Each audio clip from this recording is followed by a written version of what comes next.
2025 లేదా 26లో డిగ్రీ లేదా బీటెక్ చదివారా? సాఫ్ట్‌వేర్ జాబ్ కోసం ఎదురు చూస్తున్నారా? అయితే కోడ్ జ్ఞాన్ 100 డేస్ కోర్సులో చేరండి, జాబ్ సాధించండి.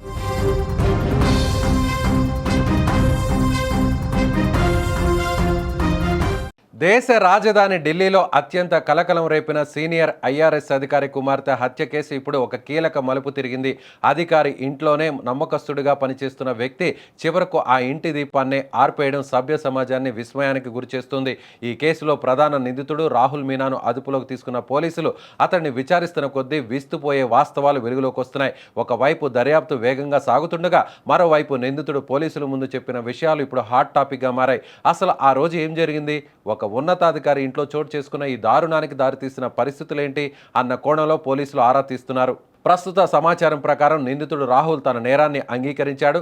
అయితే తనకు ఆమెను చంపాలన్న ఉద్దేశం ఏమాత్రం లేదని, అంతా అనుకోకుండానే జరిగిపోయిందని పోలీసుల ముందు ఒప్పుకున్నాడు. తాను కేవలం డబ్బు, నగలు దొంగతనం చేయాలనే ప్లాన్తోనే ఆ ఇంటికి వెళ్ళానని, కానీ పరిస్థితి చేయి దాటిపోయిందని చెప్పుకొచ్చాడు. ఆ అక్క గనుక నేను అడిగినప్పుడు డబ్బులు ఇచ్చి ఉంటే ఈ రోజు ఇలా జరిగేది కాదు అంటూ నిందితుడు విచారణలో పేర్కొన్నాడు. తాను చేసిన పనికి ఇప్పుడు పశ్చాత్తాపడుతున్నానని, కానీ అప్పటికప్పుడు జరిగిన గొడవలో ఆమె ప్రాణాలు పోతాయని ఊహించలేదని వెల్లడించాడు.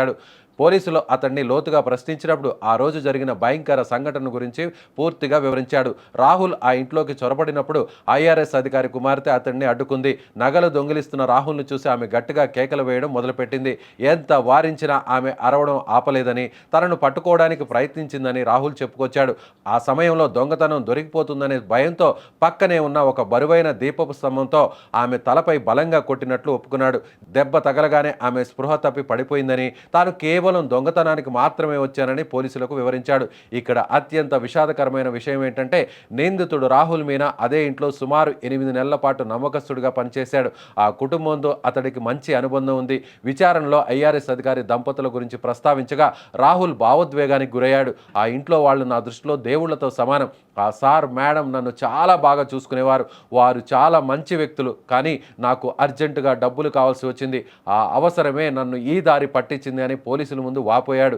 దేవుళ్లాంటి వాళ్ళ ఇంట్లోనే దొంగతనం చేయాలనుకోవడం, ప్రాణంగా చూసుకునే కూతురిని పొట్టన పెట్టుకోవడం ఇప్పుడు ఢిల్లీ వర్గాల్లో చర్చనీయాంశంగా మారింది. ప్రస్తుతం కోర్టు నిందితుడికి 4 రోజుల పోలీస్ కస్టడీ విధించింది.